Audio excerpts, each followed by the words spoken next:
Wakil Menteri Desa Pembangunan Daerah Tertinggal dan Transmigrasi, Paiman Raharjo, mengambil langkah hukum terkait polemik ijazah palsu Jokowi yang menyeret nama dirinya. Usai melaporkan Roy Suryo, Rismon Sianipar, dan Beator Suryadi. Paiman datang ke Polda Metro Jaya untuk menjalani pemeriksaan awal sebagai pelapor dugaan tindak pidana pencemaran nama baik, penyebaran berita bohong hingga dugaan pemerasan. Penyebaran berita bohong, pencemaran nama baik, dan pemerasan.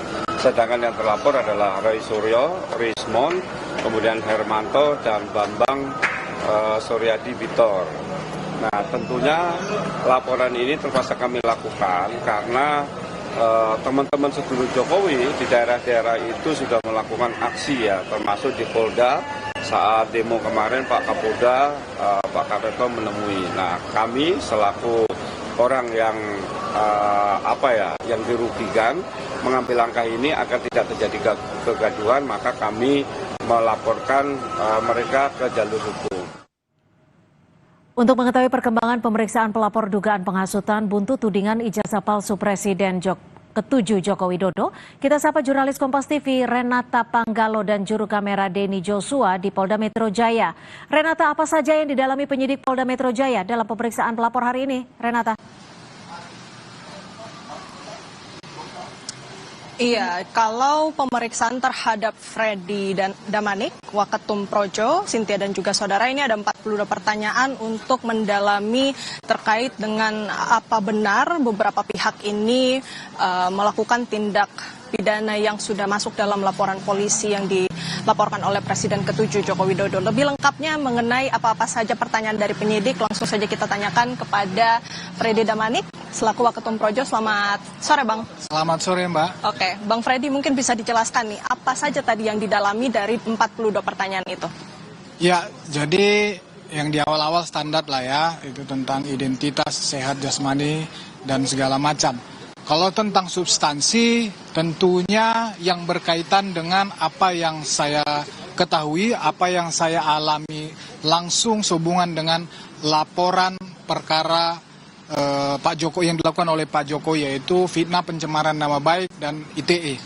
Nah, saya kebetulan ada ya peristiwa di mana saya berhubungan langsung dengan para yang terduga telah melakukan tindak pidana, misalnya Rosuryo, Tifa, Rismon. Saya ada di dalam satu acara dengan mereka. Kemudian saya juga ditanya tentang video-video lain yang saya ketahui juga yang ada misalnya di YouTube ya, dan media sosial lainnya, yang tentunya yang di dalam video itu intinya mereka mengatakan bahwa ijazah Pak Jokowi itu palsu, termasuk juga skripsinya palsu. Itulah yang digali oleh penyidik. Saya dikonfirmasi itu benar tidak saya yang di video itu, ya benar tidak itu saya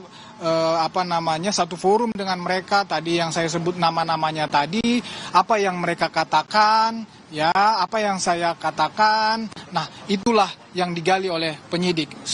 Sehubungan dengan itu semualah.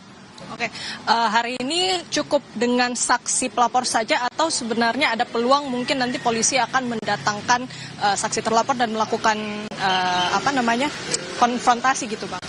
Ya, saya rasa penyidik sangat profesional ya. Jadi yang saya tahu hari ini memang hari ini hari pertama setelah dinaikin dalam status penyidikan. Hari ini saksi-saksi maupun dari pelapor hari ini diperiksa.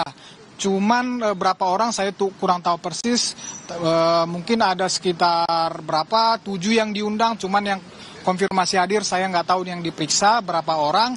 Nah, tentunya biasanya kebiasaan penyidik selesai dulu ini dari pihak pelapor, tapi nanti sambil berjalan bisa juga ahli diperiksa, bisa juga dari lembaga-lembaga terkait. Ini kalau nggak salah saya ada 10 misalnya UGM, KPU, segala macam. Ya, kalau ahli misalnya ada dari BRIN, ada Dewan Pers, dan lain-lain lah. Nah, biasanya yang para terduga ya yang melakukan ini biasanya nanti terakhir-terakhir mereka. Ya mungkin let's say awal-awal bulan lah ya, awal-awal bulan depan mungkin mereka itu diperiksa. Biasanya sebagai saksi dulu diperiksa.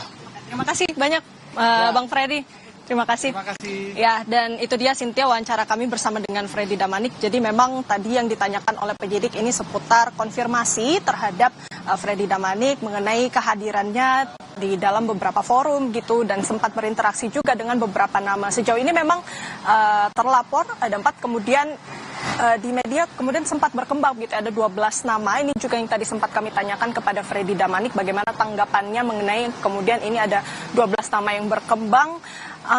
Salah satunya Abraham Samad, memang tadi sempat saya tanyakan itu mengenai keterlibatannya sebagai podcaster di dalam suatu podcast. Ini yang tentu juga masih akan didalami peluang untuk memanggil saksi-saksi lain baik itu dari pelapor maupun terlapor. Cynthia. Terima kasih. Renata Panggalo, jurnalis Kompas TV melaporkan langsung dari Polda Metro Jaya.